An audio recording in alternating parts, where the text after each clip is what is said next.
Oke, bismillahirrahmanirrahim. Assalamualaikum warahmatullahi wabarakatuh. Selamat pagi ya, selamat pagi menjelang siang.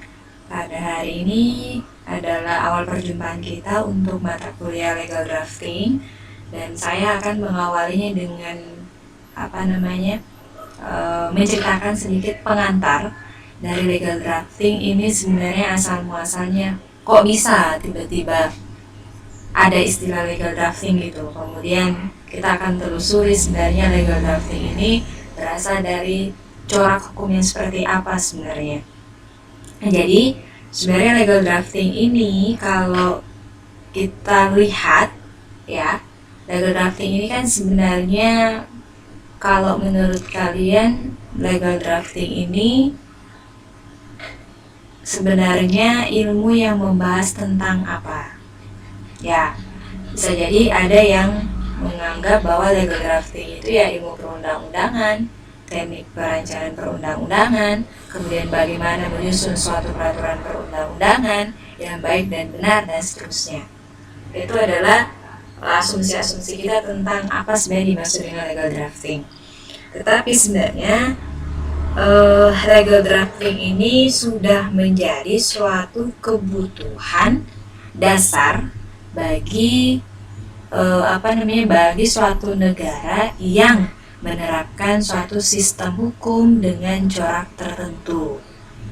Mengapa kok legal drafting ini menjadi suatu hal yang menjadi kebutuhan dasar? Ya sama ya, kalau kita katakan bahwa nasi itu adalah kebutuhan dasar, sama kalau kita katakan bahwa legal drafting ini adalah salah satu kebutuhan dasar yang paling mendesak untuk dimiliki oleh suatu negara yang menganut sistem hukum yang cenderung Eropa kontinental atau civil law. Nah, kok bisa hanya sistem hukum tertentu yang menganut atau fokus untuk membahas legal drafting?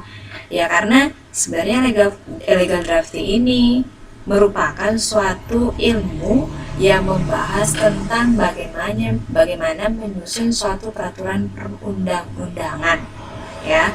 Jadi suatu peraturan perundang-undangan. Kalau kita telusuri lebih jauh ke belakang, ini kan kita sudah belajar teknis ya, produknya ya. Tetapi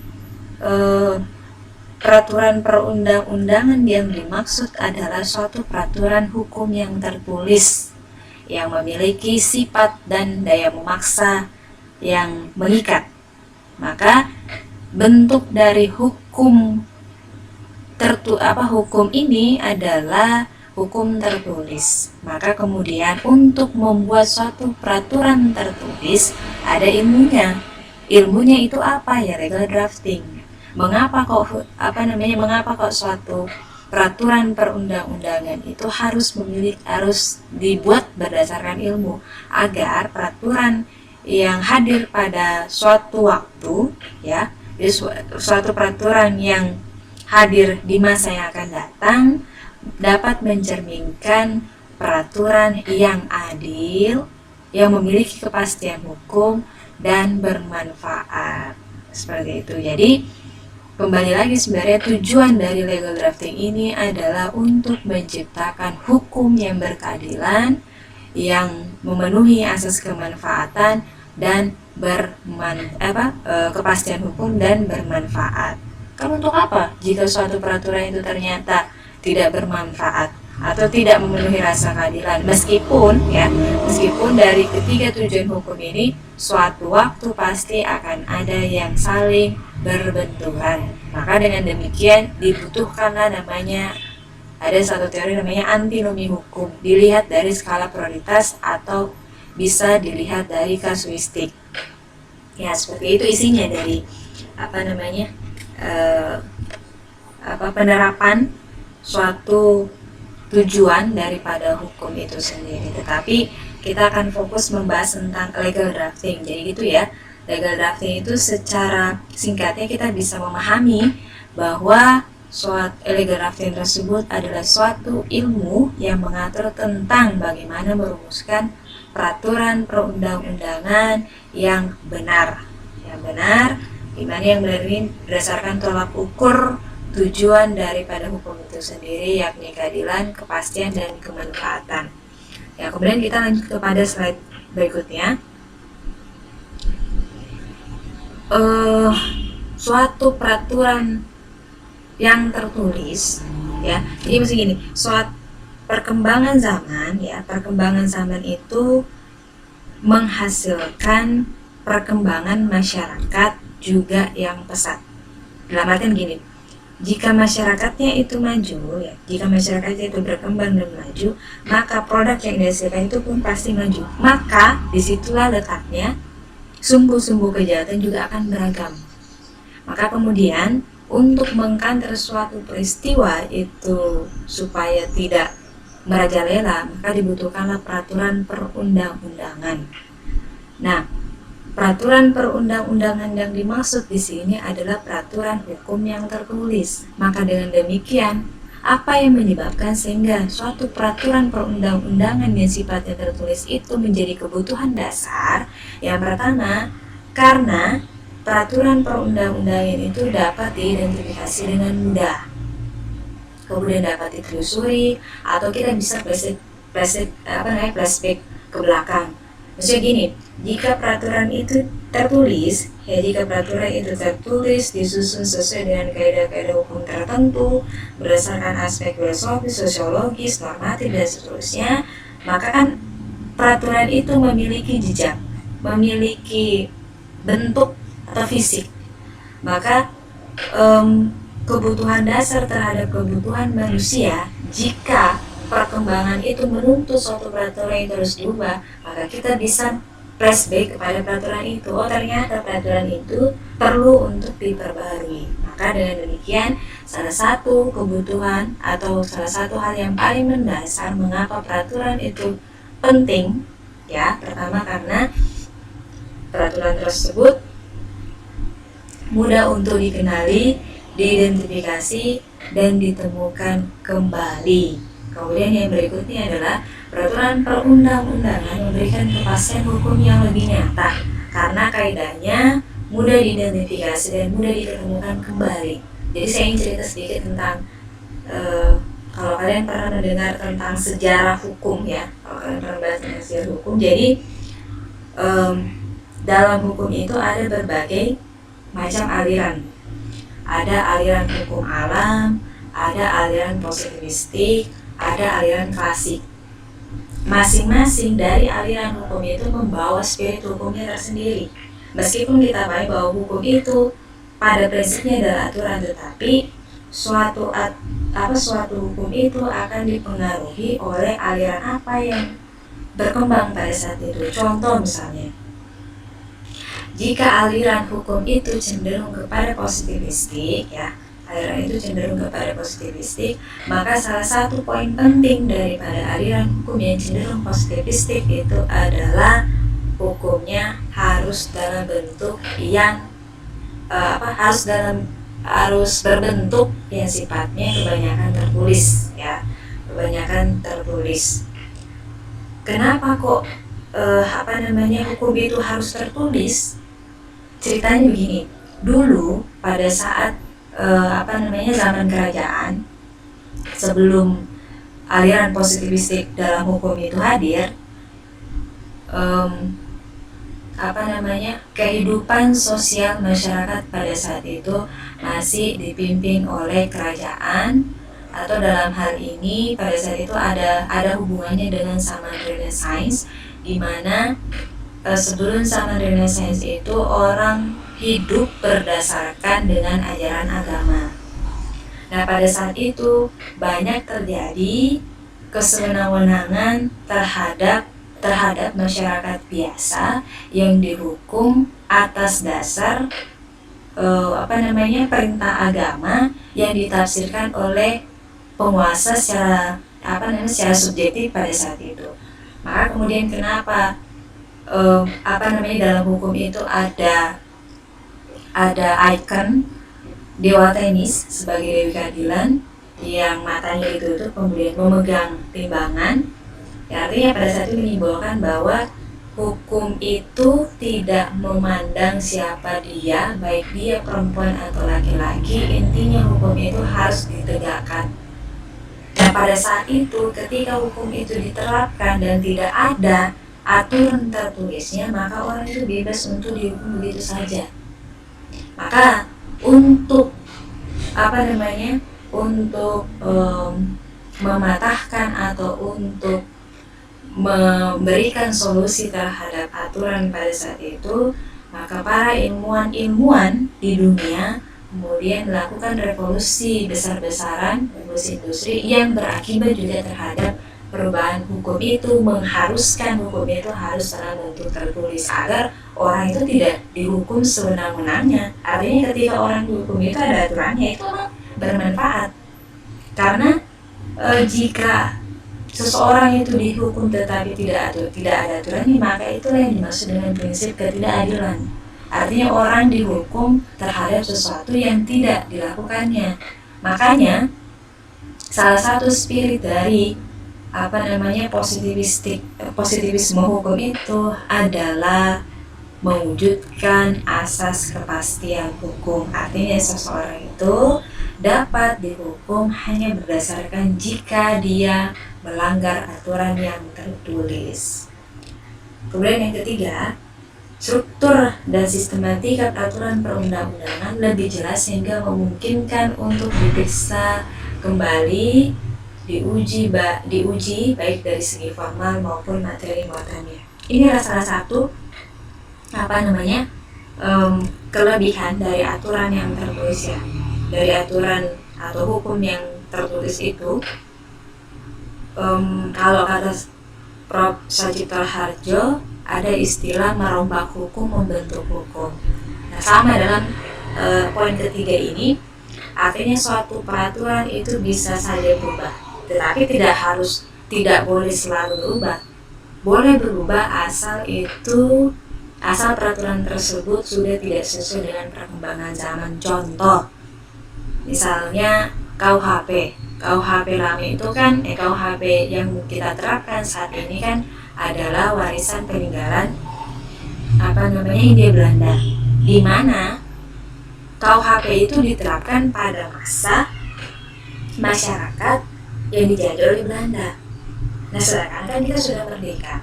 Maka dengan demikian peraturan tersebut seharusnya diperbarui. Maka kemudian kenapa dalam perkembangan sistem hukum di Indonesia ada wadahnya ketika suatu peraturan itu akan mengalami perubahan atau akan diuji secara materi di dalam kewenangan Mahkamah Konstitusi. Jika peraturan itu tidak tertulis kan tidak akan bisa untuk dilakukan uji, ya kan? Maka dari itu salah satu peranan penting dari hukum tertulis adalah salah satunya bahwa struktur dan sistematika peraturan perundang-undangan lebih jelas sehingga memungkinkan untuk diuji kembali baik dari segi formal maupun materi muatannya. Jadi perubahan uji terhadap peraturan perundang-undangan itu bukan hanya pada substansinya saja tapi juga formalnya. Maksudnya formalnya, apakah peraturan ini bertentangan dengan peraturan yang lain, seperti itu. Kalau materi muatannya, apakah peraturan yang salah satu pasal dalam peraturan tersebut bertentangan dengan apa yang terjadi dalam masyarakat, seperti itu.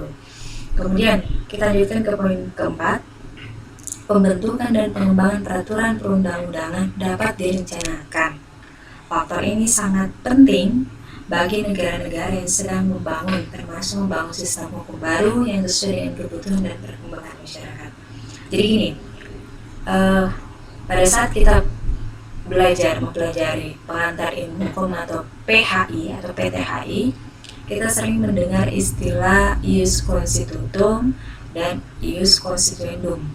Ius constitutum berarti hukum yang berlaku saat ini atau hukum positif yang berlaku pada saat ini. Contohnya KUHP, Undang-Undang Perlindungan Anak, dan peraturan-peraturan yang berlaku saat ini. Sedangkan ius constituendum adalah peraturan-peraturan yang dirancang hari ini untuk diberlakukan di masa yang akan datang.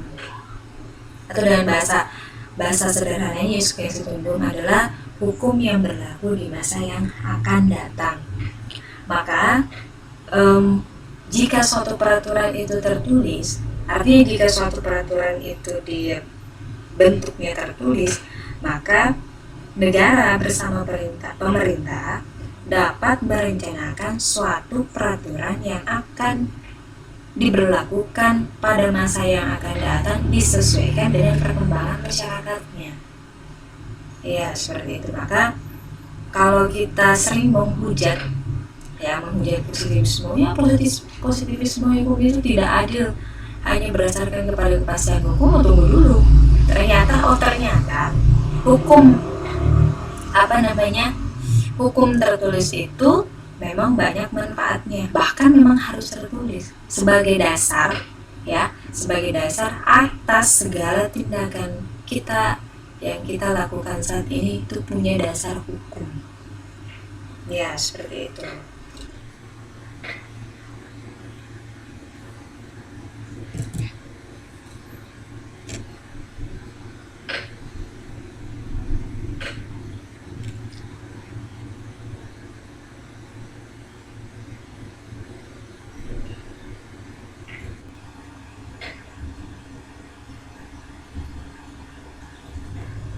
Ya, saya lanjutkan. Nah, untuk membentuk peraturan perundang-undangan yang baik, diperlukan berbagai persyaratan yang berkaitan dengan sistem, asas, tata penyusunan, tata cara penyiapan dan pembahasan, teknik penyusunan maupun pengujiannya. Maksudnya gini,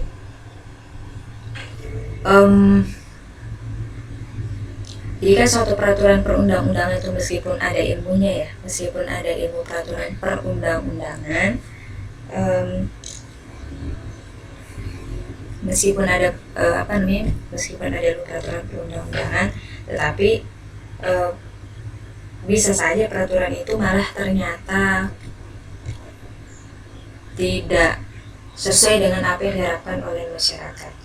Maka salah satu berbagai syarat dari peraturan hukum atau pembentukan peraturan perundang-undangan yang baik itu memerlukan berbagai persyaratan. Salah satunya adalah persyaratan sistemnya, kemudian asasnya, tata cara penyiapan, pembahasan, teknik penyusunan maupun pengujiannya. Namun dalam hal penyusunan peraturan perundang-undangan juga itu tidak selamanya mulus, tapi banyak juga kendala-kendala yang terjadi ketika peraturan perundang-undangan itu akan dibuat.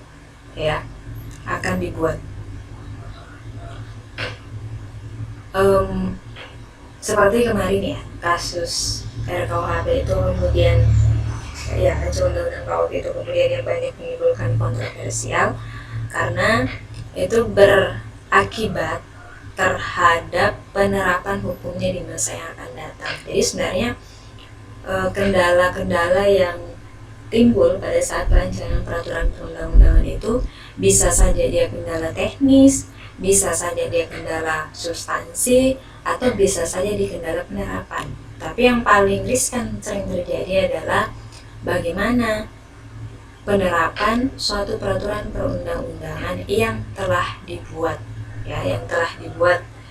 Ini berkaitan dengan politik hukum peraturan perundang-undangan di masa yang akan datang. Bagaimana cara menerapkan peraturan perundang-undangan? Misalnya kemarin dalam salah satu pasal dalam RKUHP adalah pasal santet. Nah, bagaimana politik hukumnya untuk menghukum pelaku santet itu seperti apa? Maka itulah kemudian salah satu kendala yang perlu dipelajari lagi oleh para pembuat perancangan peraturan perundang-undangan itu, bukan hanya berkaitan dengan asasnya atau tata urutannya atau sistematikanya atau pembahasannya, tekniknya dan sebagainya, tetapi juga harus terpikirkan bagaimana penerapan dari peraturan perundang-undangan tersebut.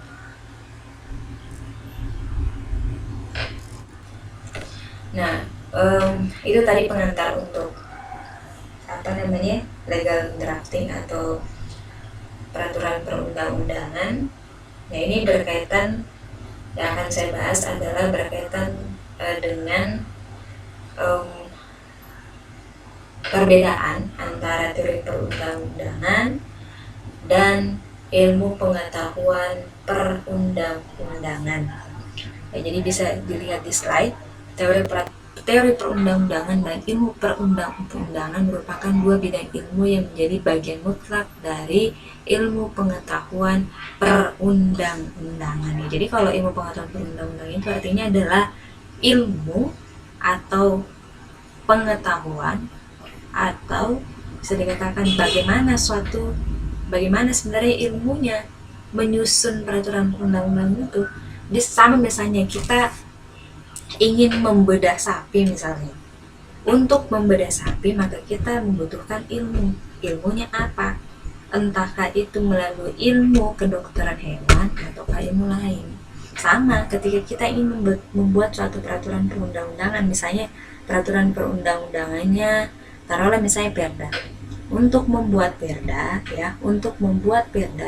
peraturan perundang-undangan dalam bentuk perda, maka dibutuhkan salah satu ahli hukum yang telah mempelajari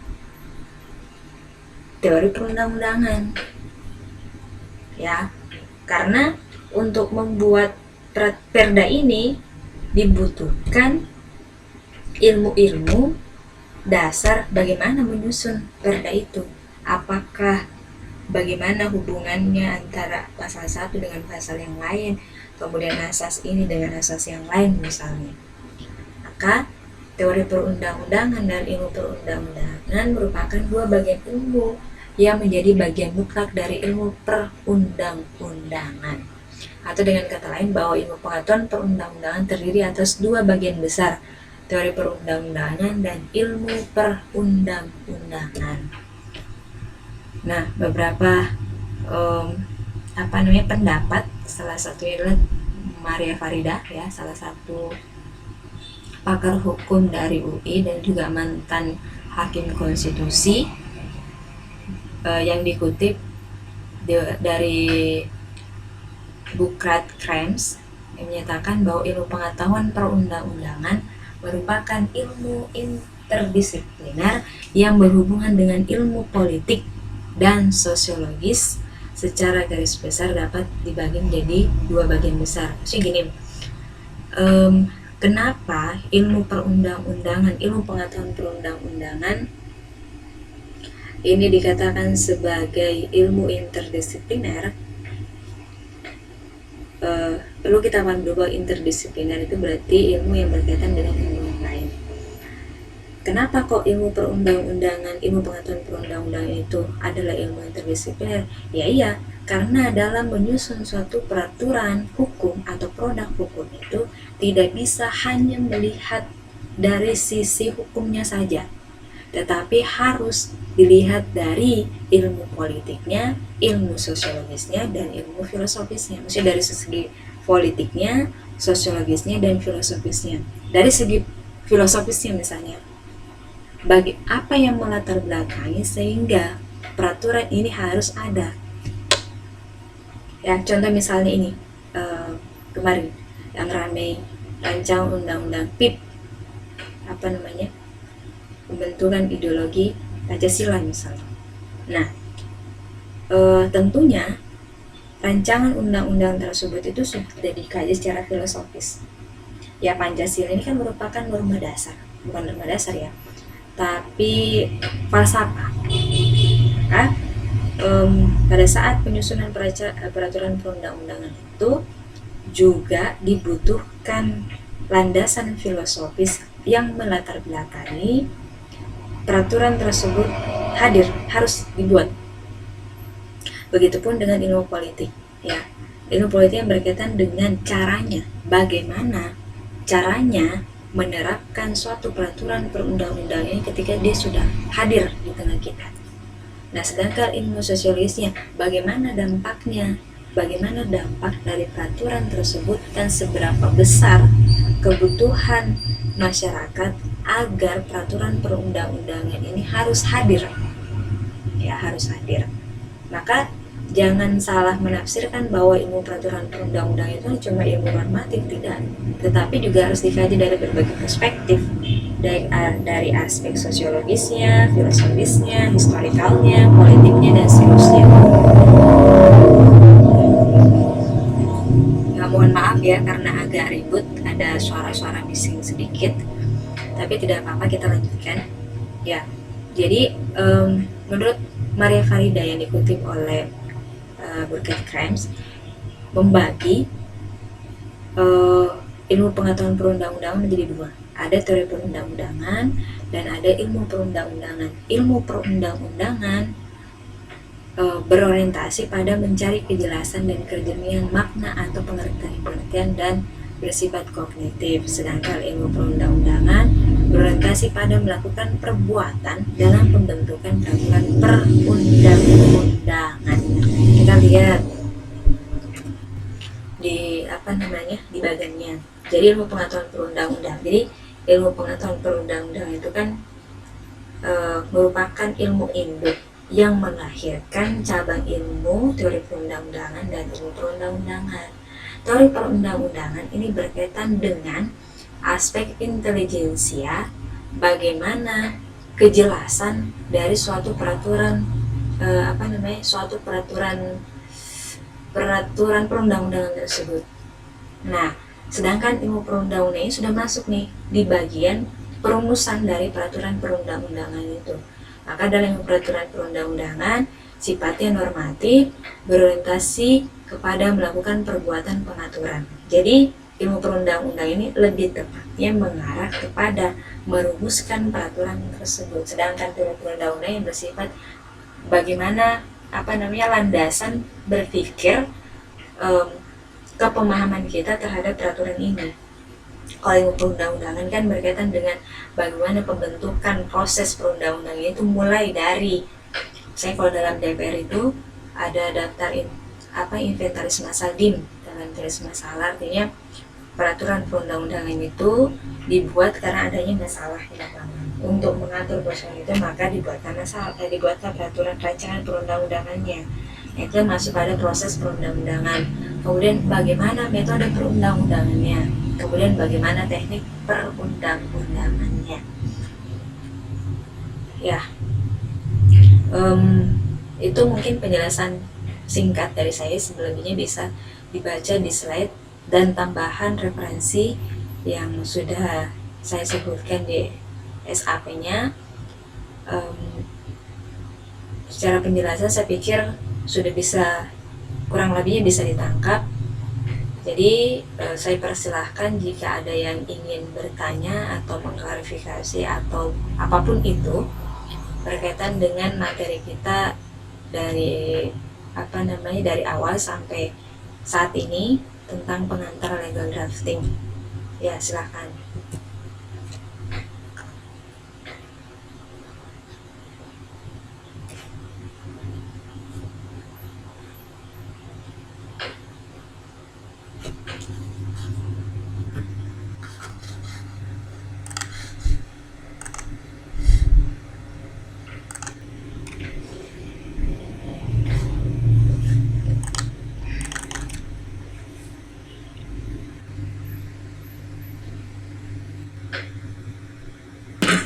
Oke, bismillahirrahmanirrahim. Assalamualaikum warahmatullahi wabarakatuh.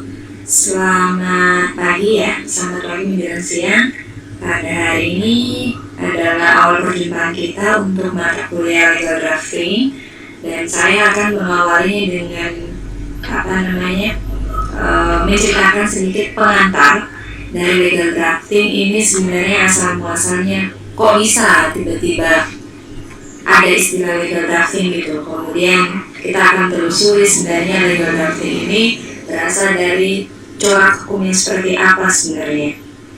Jadi sebenarnya legal drafting ini kalau kita lihat ya, legal drafting ini kan sebenarnya kalau menurut kalian legal drafting ini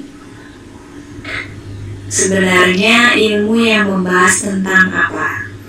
Ya, bisa jadi ada yang menganggap bahwa legal drafting itu ya ilmu perundang-undangan, teknik perancangan perundang-undangan, kemudian bagaimana menyusun suatu peraturan perundang-undangan dengan baik dan benar dan seterusnya. Itu adalah asumsi-asumsi kita tentang apa sebenarnya dimaksud dengan legal drafting. Tetapi sebenarnya legal drafting ini sudah menjadi suatu